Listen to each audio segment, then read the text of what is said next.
Hello again, everyone. I'm Vincent. This is Jimmy. Here we are with Couch Coaching. We're going to do the week 5 through 8 matchups for the Oakland Raiders. We did their weeks 1 through 4 matchup. We both predicted they'd be 3-1, and well, they're not.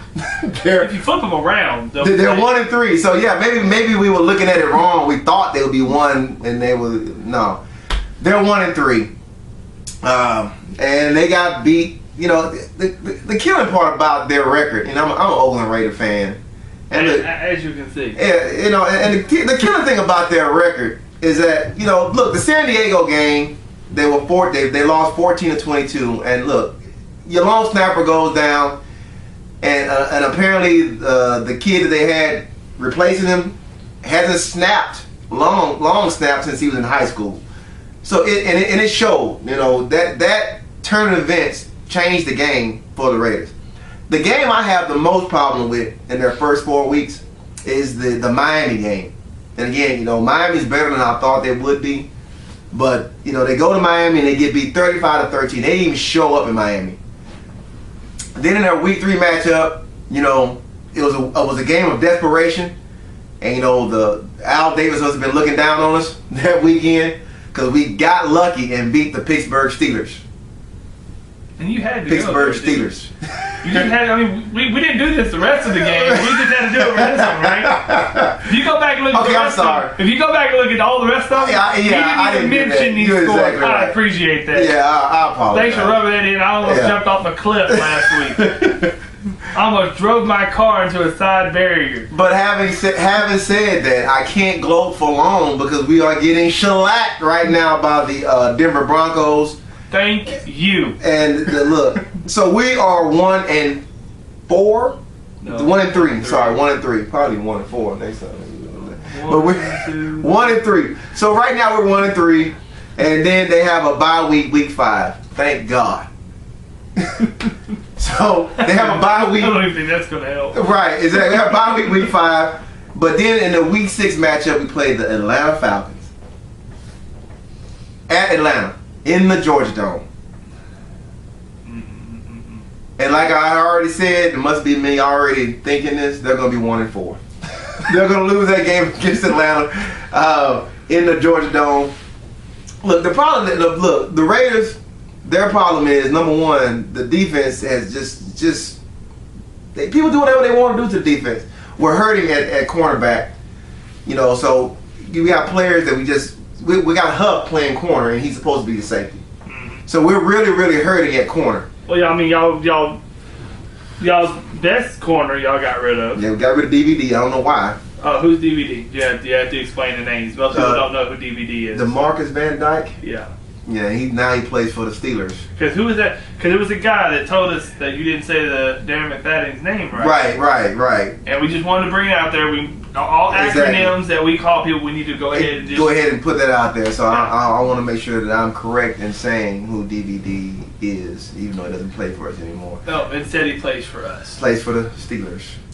I'm smiling about that. But having said that, the Raiders will lose their matchup against Atlanta. I think so too. I think that there's with Julio Jones and then with White and then just go back to what happened with Miami. They made Hartline look like a superstar. They made him like a star, and those guys are stars. Hartline deserves a contract because of that game. Exactly. I mean he just straightly went crazy. Went straight crazy. And so can you imagine what White and what Julio Jones, Gonzalez. I mean, these are guys who are stars. Right. And then, of course, on top of that, you've got Turner. Right.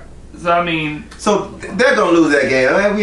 Look, I'm not even going to try to dance around this. They're going to lose that game. They'll be 1-4.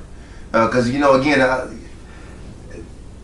could talk about the ineptitude of the running game that the Raiders have. You know, Darren McFadden is not having a good season thus far. You know, because the offense is not opening up holes for him. But I'm not even going to go into all that because really it doesn't even matter with this particular matchup because Atlanta just has too much for them and they go into Atlanta. Yeah. So, the game after that, they'll be playing the Jacksonville Jaguars at home. And I feel like, the Raiders should win that game. against the Jacksonville Jaguars, but again, I feel like they beat the Miami Dolphins and they didn't.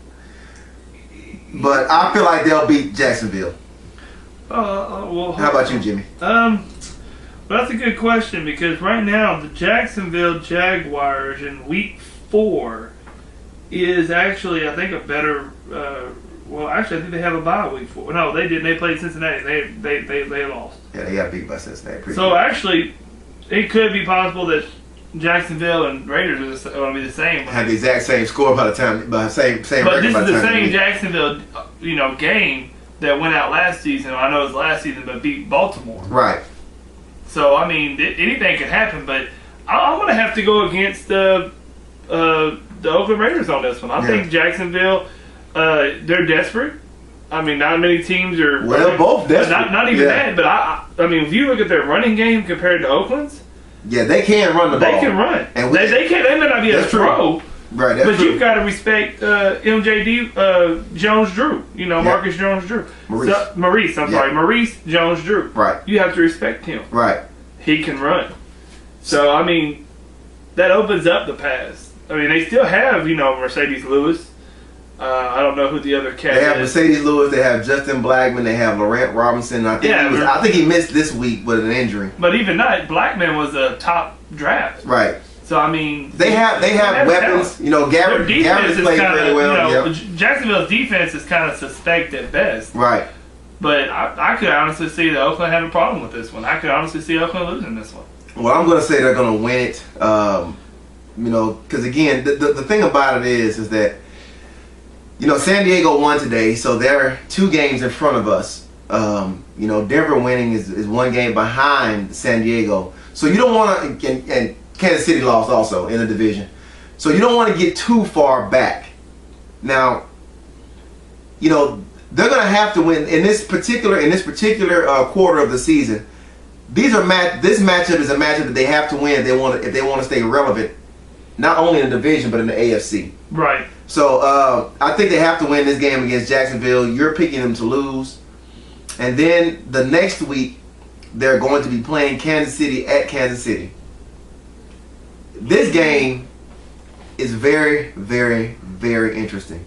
Not only interesting, but very important for y'all. Right. Because, look, they'll play Kansas City. Kansas City lost today. And, I feel like they'll win that game in Kansas City. You know what? They'll win that game in Kansas City, and this may be my homer coming out, and be hoping that they win. But the game is more important. Is important on two fronts. Number one is the AFC opponent. Number 2 is your divisional opponent. Right. So you don't want to finish at the bottom. Now I don't know what Denver and San Diego is going to do going forward. We're just here to talk about what the Raiders are going to do, and they need to win that game. They need to win that game to try to get back to 500. Because 500, 1 game above 500, won this division last year. Yeah. And who's to say that it won't win this division again? I'm pretty sure that it will win the division. It'll be pretty close. It's not a very, very strong division to begin with. Exactly. So it doesn't take a whole lot of wins. You don't need 12 wins or 13 wins to win your division. I think 10 wins will probably win this division. Yeah, if not 9. Yeah, if not 9, exactly. But I'm gonna have to.